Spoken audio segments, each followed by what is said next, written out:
This time on Poll Hub, we're heading to the swing states, Pennsylvania and Florida to be exact. We're digging into our new polls of each state that we've done with NBC News, and there's some really interesting details driving the horse race. We're going to discuss them. And as you know from listening, we've been podcasting from remote locations since March and also working our day jobs that way as well. While we're back on campus in a limited way, most of the Poll Hub's team still works from home most days, and we're not alone. We're going to be talking about some fascinating trend data, some of our favorite kinds, on remote working, starting back when it was called telecommuting. How great! So here's a promise before we get started. We are not phoning this in. And hi, everybody. Welcome to Poll Hub. I'm Jay DeDapper, Director of Innovation here at the Marist Poll.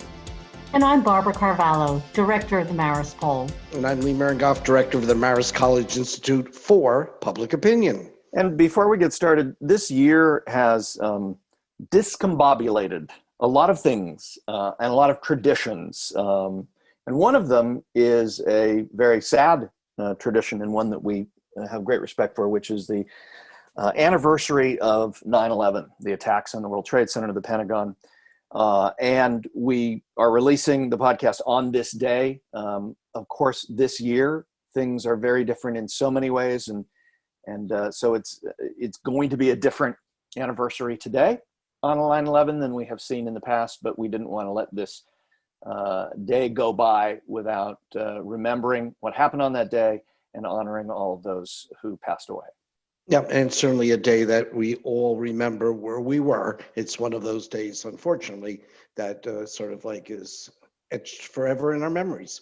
And I think it is also, a day and a time that we want to recall those people, those first responders who did jump into the fray and help us through yet another crisis, and some of whom are still paying the price for, what they did that day in terms of the illnesses, the trauma and the suffering. So we remember not only those who passed on that day in the years that have gone by, but are still suffering today. All of these people are in our thoughts. So with that, let's talk about what happened this week in Florida and Pennsylvania.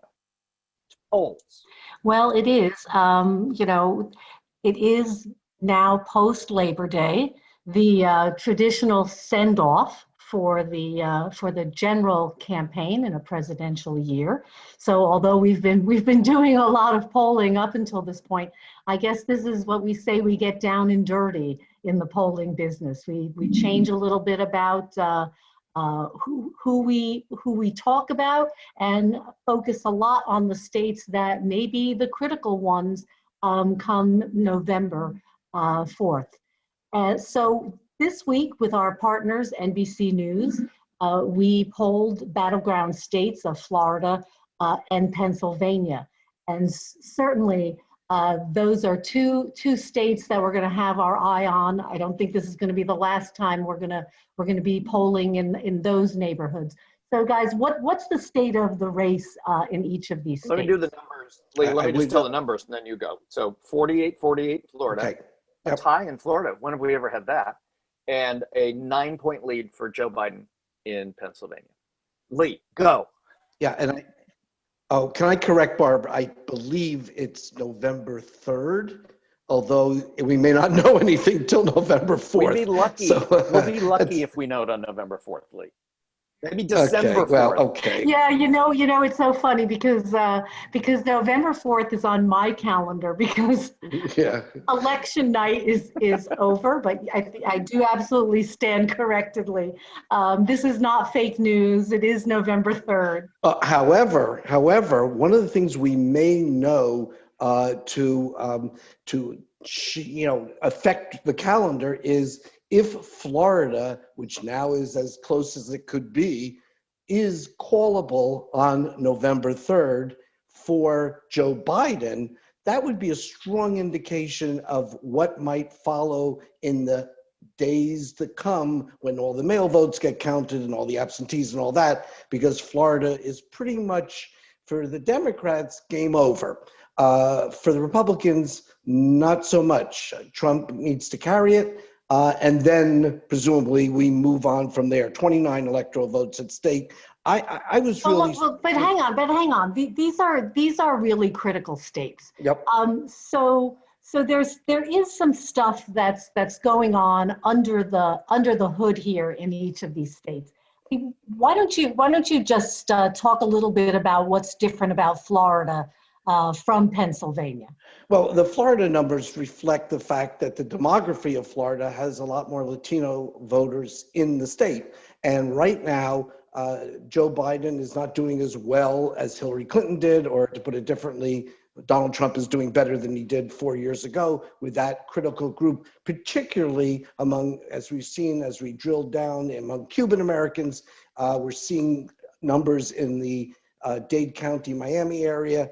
Not that we want to, get into, precision on those things, but they are indicators. And we've seen that way back when Obama was running and how that moved Cuban Americans his way. Well, right now they seem to be moving the other way in terms of moving to Donald Trump. So Trump, Donald Trump's campaign has spent a lot of money there. Some numbers on that. It's 50-46 right now among Latino voters. But in 2016, according to the exit poll data, Clinton won 62-35. So this isn't like a rounding error. This isn't small. This is a vast movement of Latino voters, at least from the exit polls in 2016 to what we're seeing right now. That's not just explained by, there's no new Cubans that have moved in. In fact, the opposite. There was all this talk about the Puerto Ricans coming out of the hurricane and moving into the Orlando area, and that was going to really change the balance. What has happened? What's happened? Well, I think, look, the Trump campaign has gone very heavy in advertising, around $4 million in that area, mostly in Spanish. And I think a lot of that has had to do with Joe Biden being, air quotes, a socialist. And that is something clearly that doesn't do well for people who either from Venezuelan background or Cuban. And the Biden campaign, to a huge oversight, has not matched that dollar for dollar.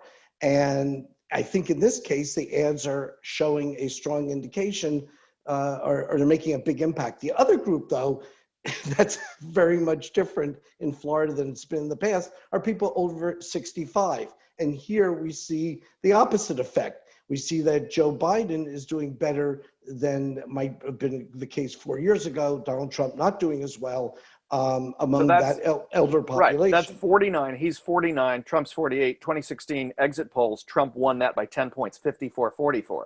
So seniors are moving to Biden, Latinos are moving to Trump. Is that where we get to a tie again? Is it a wash? Yeah. And although you don't work for WNBC at this point, I remember in the year 2000. Don't say the word hanging Chad. Don't say it.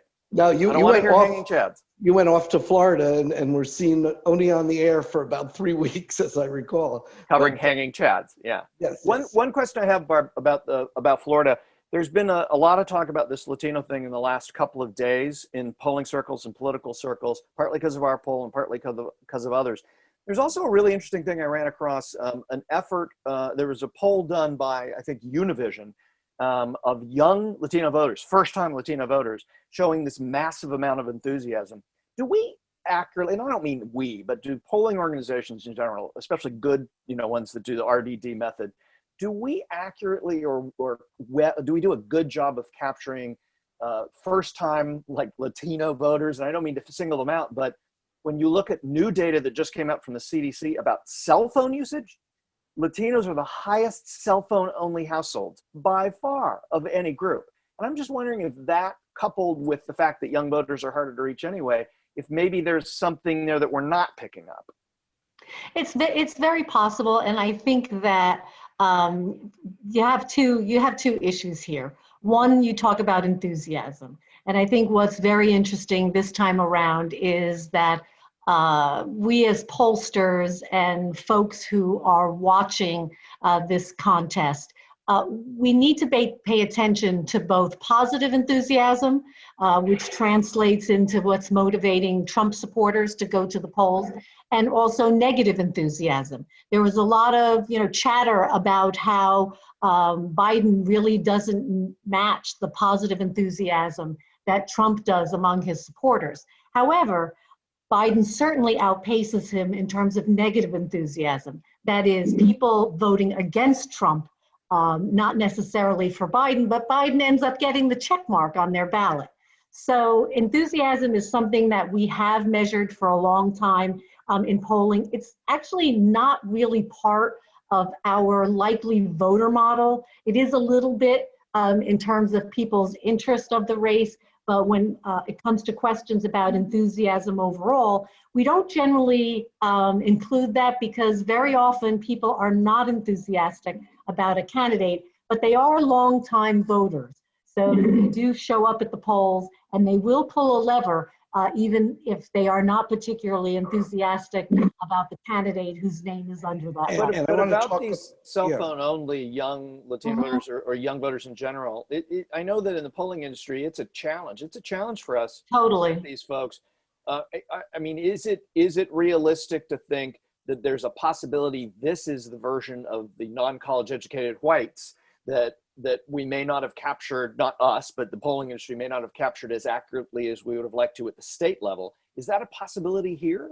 Oh, absolutely. Because one of the, there are two pieces to this, cell phone younger voter thing. One is the fact that it is very expensive to call cell phones. And so when you talk about the difficulty, some of it is technical, but a lot of it is also economic. It costs a lot of money to keep trying to attract people and respondents on cell phones because they have to be hand dialed in the US.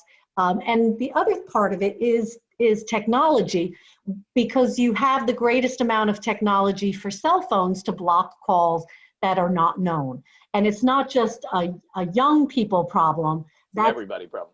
Anybody who is using a cell phone. So we pollsters go to great lengths to make sure that we are registered as non-spam, to make sure that we are registered as calls that should not be blocked. And most cell phone providers do allow us to do that.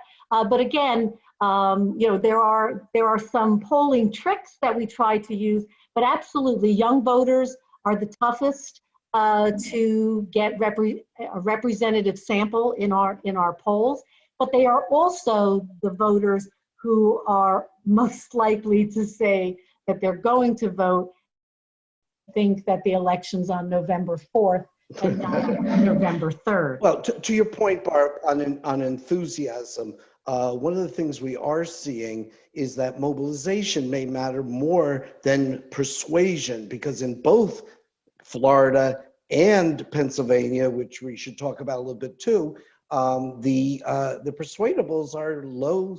I think it was 5 and 7 points, if that was correct, I believe. In terms of the persuadables, yes, 5 and 7, 5 in Pennsylvania, 7 in Florida. And that means that there's not a lot of convincing, like at the debates. There's not going to be a lot of switching, but there may be mobilization, either positive or negative. But when we talk about Pennsylvania, we see that Joe Biden is doing well there. And I guess one of the strong reasons for that is a little bit more comfort level that people have with the kid from Scranton. I don't know. What do you guys make of that? Well, Jay, you want to jump in here? Yeah, what strikes me about up by 9 is that we've been here before. So our poll in October in 2016, we had Hillary Clinton. Everybody did. This isn't us. Everybody had Hillary Clinton up. Now, lots of things changed in these states after October, but a lot of people have been pointing out that in a September poll where either candidate's up by 10 in a state like Pennsylvania, talk to me in late October. So one thing that I think we have seen is this has been consistent, and to Lee's point, there are not a lot of persuadables.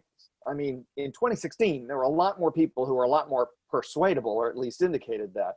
So I would say that to the people who are like, oh, well, everybody had Hillary up by so many points in 2016. Yeah, well, it was a different race, and we have, recorded how that is different in the people who are persuadable. If you dig down into these numbers, there's enthusiasm for Biden, there's enthusiasm for Trump. It's not a huge delta there. And there's just not many people who, are willing to change their minds. So this one, there's a reason the Trump campaign took down their advertising in Pennsylvania.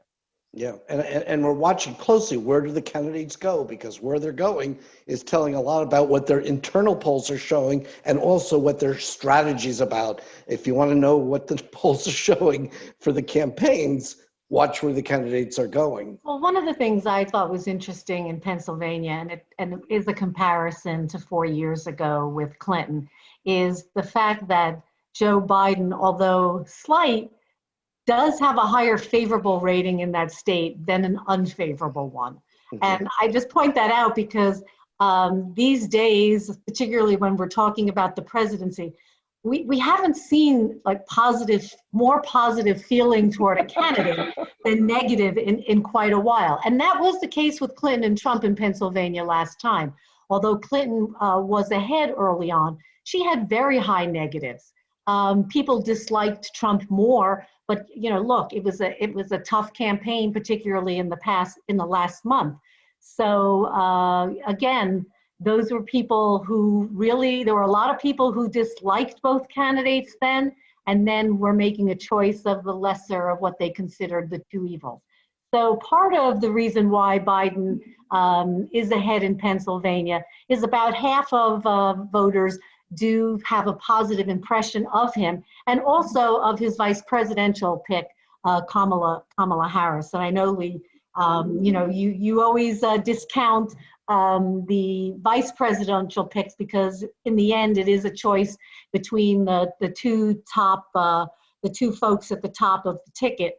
But I think in this instance that is interesting that both of them go into Pennsylvania still at this point with positive ratings. Yeah, I'll say before we leave these two states that there's one thing that I think is a big number that we shouldn't leave without talking about, and that is— I think I'm reading your mind. Who is better able to handle the economy?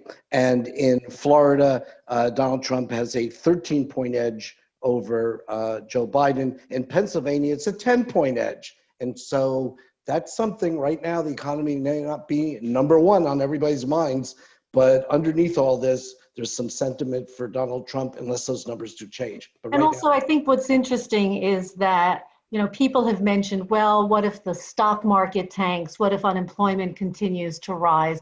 But interestingly, I think the more difficulty we have with the economy, and it may seem counterintuitive, the more people think that Donald Trump may be able to dig us out. But one of the things that Jay mentioned at the start had to do with the fact that we are working remotely. And as a lot of other Americans are, and Gallup Poll just came out with some numbers that I thought were very interesting that we thought we should share. And one of those is, not surprisingly, a lot more people are working remotely than ever before. And a lot of people who were previously working remotely are now working even more remotely than they were previously. So Gallup's been asking this poll since back in 1995 at least, and called it telecommuting because that's what it was called, right? There was no Zoom. You called it in. You called it in. You phoned it in, right? So in 1995, 9% had ever telecommuted. This isn't, do you do it every day? Have you ever telecommuted?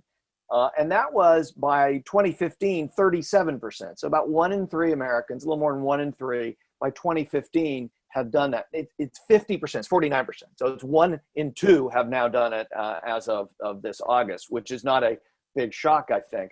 But do we think that that's going to stay? I mean, that's one of my questions is this the new normal in some way? Or do we all figure out that working, together in place, where we can see each other and jump into each other's offices or desks or whatever is more effective, efficient, impactful, whatever? I'll say one thing on this. We see each other in person rarely right now. We have.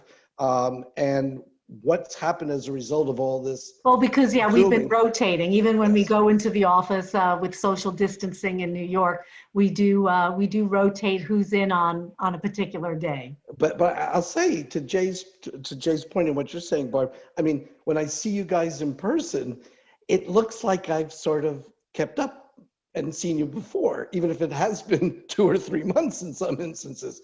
And I'm thinking that from a business standpoint, there's a lot of savings that can be accrued by not having people at the workplace. And people can easily imagine what all those are, or in actually going to conferences far away, which require added expenses when people are getting very used to doing what we're doing right now. I think, look, the numbers are showing that 26% of the workforce say they're doing all from home, and I'll use your word telecommunicating, 8 mostly. And so there's some big numbers out there, and it's not just everybody in the workforce at random. And I think we have to talk about that too.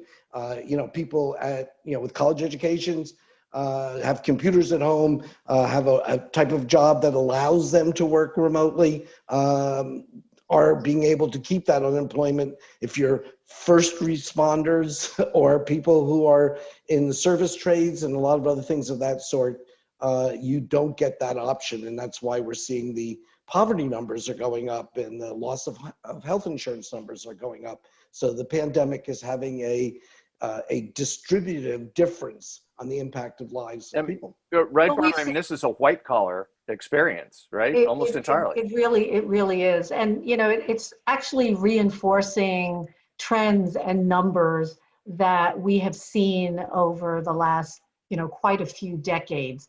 If we look at employment numbers and we look at college and non-college employees, what we have found that as we have gone over time from the 70s, through the 2000s, the gap has actually grown wider between people who have a college education and those who don't.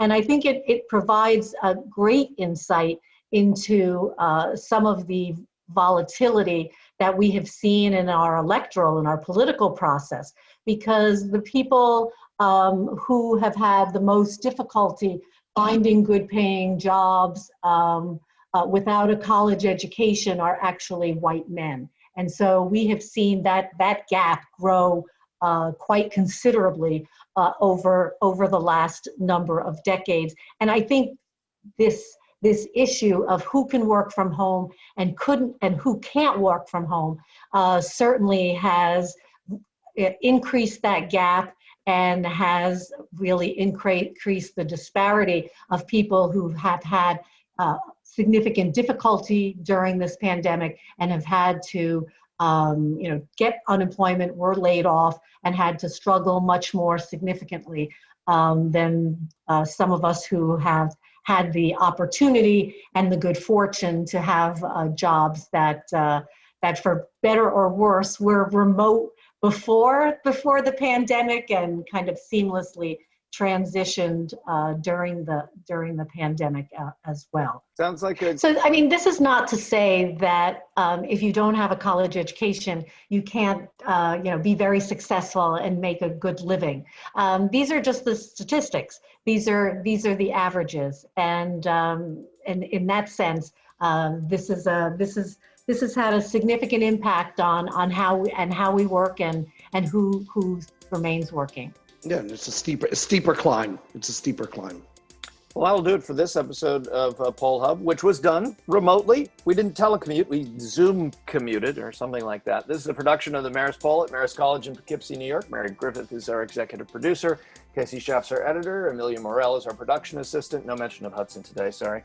Thanks to the Roper Center Archive, I'm going to handle this one, at Cornell University for providing us with the ability to look back at survey questions and results over the decades. There's all your thanks. Okay, I'll say real quickly, we want to welcome Madeline Jones also, who goes by name of Maddie also, and we can go either way on that. But she is also now a newsfeed student who is working with us, and in addition to Amelia, so you guys can slug it out for writing tweets. Maddie's assistant in training. Okay, but welcome aboard, and I will warn you that sometimes I just ask questions and you have to go unmute, and it comes out. I'm not going to do that to you today, but anyway, thanks for joining with us. And Barb, you want to take us home? Sure. Speaking of questions, you know, we love them. We love to ask them and we love to get them. So if you have any questions or comments, please reach out to us on social media. We're at Marist Poll on Twitter and Marist Poll on Facebook and Instagram. You can pretty much find us anywhere on any platform. And of course, if you want to learn more about polling and the things we talk about on Poll Hub, check out the Marist Poll Academy. Maddie just did. She's learning all about polling. It's visual, it's engaging, and you can do it by just going to the website. And finally, if you like what you hear on Poll Hub, please leave us a review. Of course, we like the positive ones, but we always appreciate your thoughts and feedback. And while you're at it, go ahead and subscribe. So thanks very much. Be safe, and we'll see you next time.